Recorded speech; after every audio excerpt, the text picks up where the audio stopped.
कहानी के शुरू में हम कुछ रोबोटिक खिलौनों को देखते हैं जिनको एक कंपनी ने बनाया था। ये खिलौने ऐसे थे जैसे बच्चों के दोस्त हों। वो जब भी इनके साथ वक्त गुजारते थे तो उन्हें बहुत अच्छा लगता था। जो माँ बाप अपने बच्चों को मसरूफ रहने की वजह से वक्त नहीं दे पाते थे, तो इसीलिए कंपनी ने ऐसे खिलौने बनाए थे ताकि बच्चे इनके साथ वक्त गुजार सके और इनसे खुश हों। वो खिलौने बच्चों के साथ ऐसे रहते थे जैसे इनके दोस्त हों। इसके बाद हम एक छोटी बच्ची को देखते हैं जिसका नाम कैडी होता है। उसके पास भी एक रोबोटिक खिलौना था जो उसकी आंटी ने उसे तोहफे में दिया था। एक दिन कैडी अपने मॉम डैड के साथ कहीं पर जा रही थी। मौसम बहुत खराब था, रास्ता बर्फ से भरा हुआ था, आसपास बहुत धुंध थी जिससे कुछ भी सही तरीके से नजर नहीं आ रहा था। इसी वजह से उनका एक्सीडेंट हो जाता है। कैडी तो बच गई थी, मगर इस एक्सीडेंट में उसके मॉम डैड की मौत हो गई थी। फिर इसके बाद हम एक लड़की जेमा को देखते हैं जो एक रोबोटिक खिलौने बनाने वाली कंपनी में काम करती है। वो एक ऐसी रोबोट डॉल बनाने की कोशिश में थी जो इंसानों से बात कर सके और उन्हें समझ सके। उसने इस पर बहुत ज्यादा पैसे खर्च कर लिए थे, मगर जब ये अपने बॉस को दिखाने के लिए बुलाती है तो वो डॉल ब्लास्ट फट गई थी, जिससे इसके बॉस को बहुत ज्यादा गुस्सा आता है। वो नाराज हो गए थे।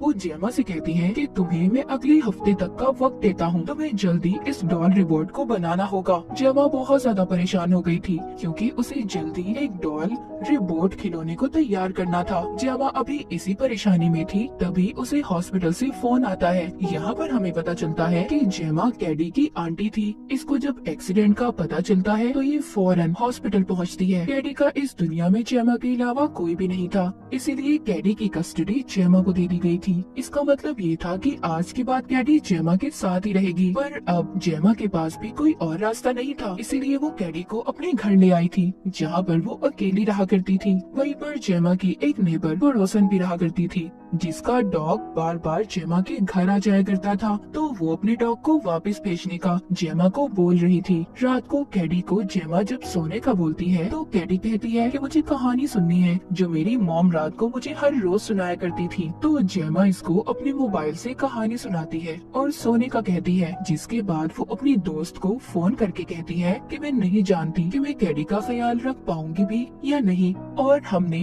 रोबोट डॉल को भी तैयार करना है। तभी उसके घर पर एक डॉक्टर आती है जो कि ये चेक करने आई थी कि जेमा कैडी के साथ कैसे रह रही है। वो डॉक्टर कहती है, अगर तुम ठीक तरह से कैडी का ख्याल रखने के लिए तैयार हो तो ठीक है, वरना कैडी को उसके दादा दादी भी रखने के लिए तैयार हैं। जिसके बाद वो डॉक्टर तो चली गई थी। फिर रात को जेमा दोबारा से अपनी रोबोट डॉल पर काम करना शुरू करती है। तभी उसके पास कैडी आती है जो वहीं पर पड़े बहुत बड़े से रोबोट को देखकर पूछती है, क्या आपने इसे बनाया है? जेमा बताती है कि इसे तो मैंने तब बनाया था जब मैं कॉलेज में थी। कैडी कहती है कि अगर मेरे पास भी ऐसा कोई रोबोट टॉय खिलौना हो तो फिर मुझे किसी और खिलौने की जरूरत नहीं होगी। अब जेमा को आइडिया आता है, जो रोबोट डॉल को वो बना रही है उसके अंदर ऐसे फंक्शंस को डालेगी जिसको बच्चे अपना दोस्त समझेंगे और उसके साथ खेल भी सकेंगे। वो सोचती है कि अगर उसने उस डॉल को बना लिया तो उससे उसका वक्त भी बच जाएगा और फिर ज्यादा उसे कैडी का ख्याल भी नहीं रखना पड़ेगा। अब वो अपने लैब में जाती है,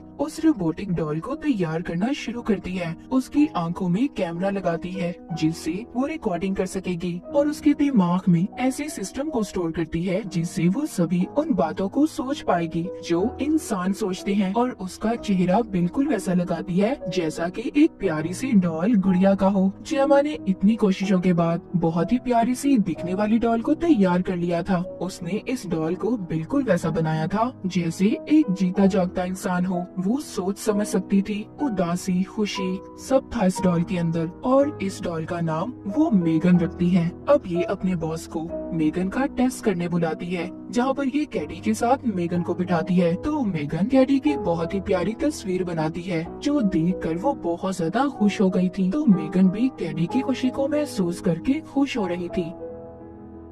बॉस जब जेमा की ये महारत देखता है तो बहुत खुश होता है और कहता है, हम जल्दी इस डॉल को मार्केट में लाएंगे। अब खैर जेमा मेगन और कैडी दोनों को लेकर घर आ गई थी। कैडी मेगन की कंपनी को बहुत एंजॉय कर रही थी। वो उसे सारी बातें सिखाती है जो पेरेंट्स माँ बाप अपने बच्चों को सिखाते हैं। जेमा भी खुश थी और कैडी भी। जेमा जब मेगन को दोबारा से लैब में टेस्टिंग के लिए लेकर जाती है तो वहाँ पर इसकी दोस्त जो इसके साथ काम करती थी इससे कहती है कि क्या फायदा ऐसे खिलौने बनाने का जो काम बच्चों के साथ माँ बाप के करने का होता है। वो ये खिलौने करेंगे और तुम खुद कैडी को वक्त देने के बजाय इस खिलौने, इस डॉल को उसके साथ रखोगी। जेमा कहती है कि कैडी इसके साथ रहकर अपने माँ बाप की मौत के सदमे से बाहर आ रही है। मेगन वहाँ पर मौत की बात सुन लेती है और उसको अपने दिमाग में फिट कर लेती है। वो सोचती है, अच्छा हर इंसान को एक ना एक दिन मरना है। पर जेमा जब यहाँ पर ये बात करती है कि मेगन का टास्क कैडी को संभालना है, उसका ख्याल रखना है, तो ये बात भी मेगन अपने दिमाग में फिट कर लेती है। अगले दिन से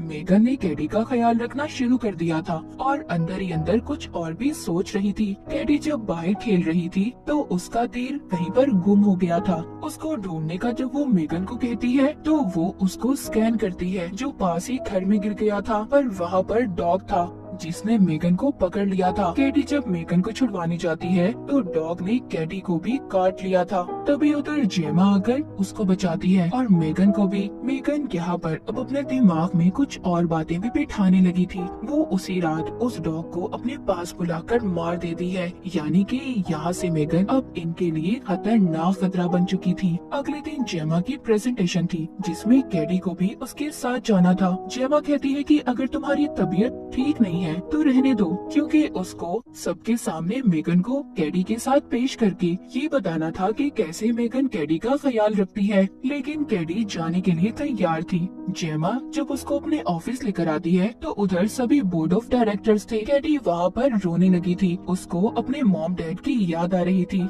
जब मेगन उसको रोता हुआ देखती है तो उसके पास आती है और उसको ऐसे चुप करवाती है जैसे उसकी बड़ी बहन हो। वहाँ पर मौजूद जो लोग मेगन को देख रहे थे वो काफी खुश होते हैं और जेमा को आगे भी कॉन्ट्रैक्ट देने का कहते हैं। तभी हम देखते हैं कि एक आदमी जेमा के लैपटॉप से उसके प्रोग्राम को चुरा लेता है, जो ये दूसरी कंपनी को बेचने वाला था। अगली सुबह जेमा कैडी के साथ थी। वो उससे बात करने की कोशिश कर रही थी पर कैडी तो मेगन के साथ ही मसरूफ थी। फिर थोड़ी देर बाद डॉक्टर आती है जो कैडी को चेक करने आई थी। वो वहाँ पर जब उसके मॉम डैड के बारे में बात करती है तो वो थोड़ा सा उदास हो गई थी। वो रोने लगी थी। तभी ये देखकर मेगन डॉक्टर के पास आकर कहती है, तुम्हें कैडी को रुलाना नहीं चाहिए था। ये सुनकर डॉक्टर तो जैसे डर सी गई थी। उसे समझ आ गई थी कि इस डॉल रिपोर्ट के अंदर क्या चल रहा है। डॉक्टर जब जेमा से बात करती है तो वो बताती है कैडी को मेगन ने बहुत संभाला है, वो अब ठीक हो रही है। डॉक्टर कहती है वो बात तो ठीक है पर कैडी को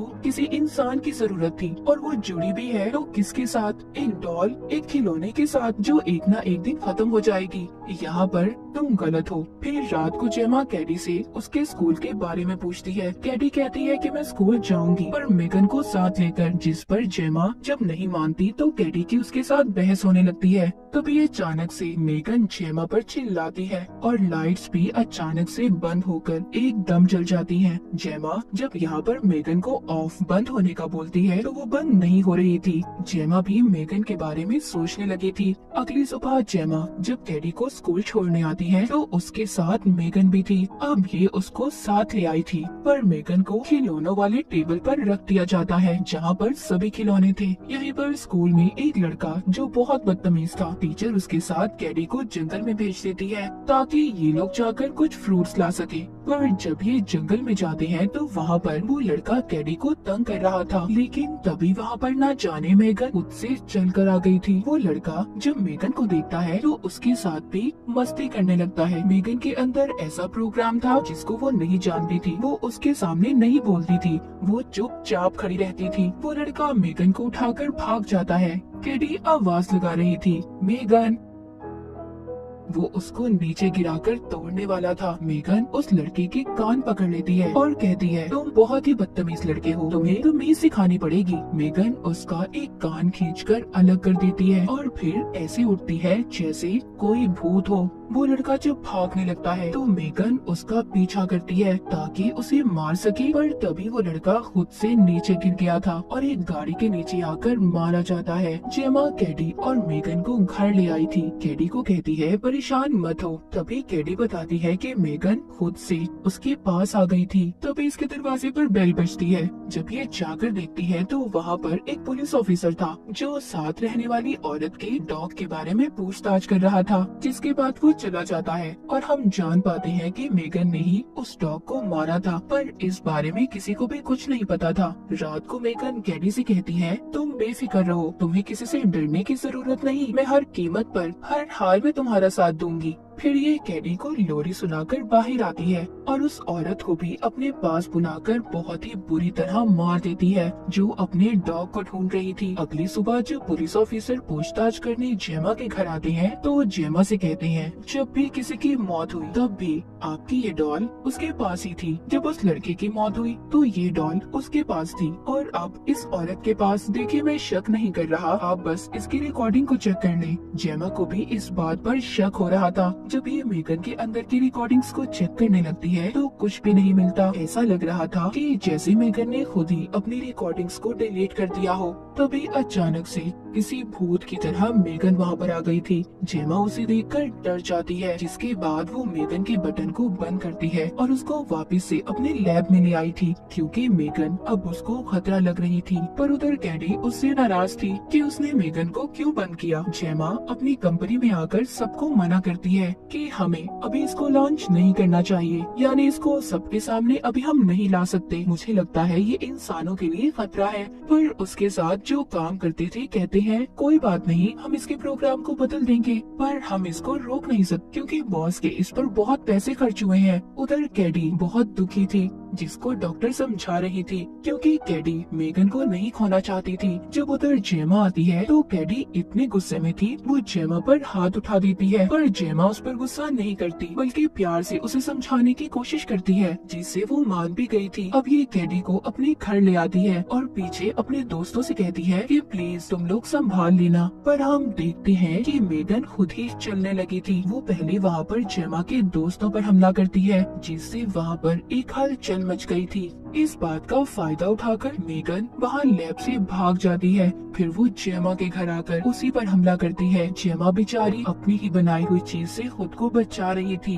जेमा यहाँ पर मेगन पर हमला करके अपनी जान बचाने की कोशिश करती है। तभी कैडी वहाँ पर आ गई थी। वो उसी रिपोर्ट से मेगन पर हमला करती है जो पहले जेमा ने बनाया था, मगर अभी भी वो मरी नहीं थी। वो कौन सा इंसान थी जो मर जाती? जो रोबोट पहले जेमा ने बनाया था, अब ये उसको खत्म करने के तरीके ढूंढ रही थी। वो उसके कंट्रोल बॉक्स को निकाल लेती है और आखिरकार दोनों मिलकर उसे खत्म कर देती है और फिर बाहर आ गई थी। तभी वहाँ पर वो पुलिस को आते हुए देखती है, जो जेमा के दोस्त लाए थे। पर पीछे से हम देख पाते हैं कि जैसे मेगन अभी भी जिंदा है और पीछे से कैमरे से जेमा पर नजर रख रही है। तो बाज दफा हमारी बनाई हुई चीजों से हमें खतरा भी हो सकता है। जैसे जेमा ने अपनी जिम्मेदारियों से बचने के लिए एक ऐसी रोबोट डॉल को बनाया जो इसके बदले काम करेगी, मगर वो उल्टा उसके लिए मुसीबत बन गई और दूसरे लोगों के लिए खतरा। इस कहानी में हमें ये भी बताया गया है कि आपकी बनाई गई टेक्नोलॉजीज खतरा भी हो सकती हैं। जैसे जेमा के लिए बना, तो अपनी जिम्मेदारियों से मत भागे, अपने काम को वक्त पर करें। और इसी के साथ ये कहानी यहीं पर खत्म हो जाती है।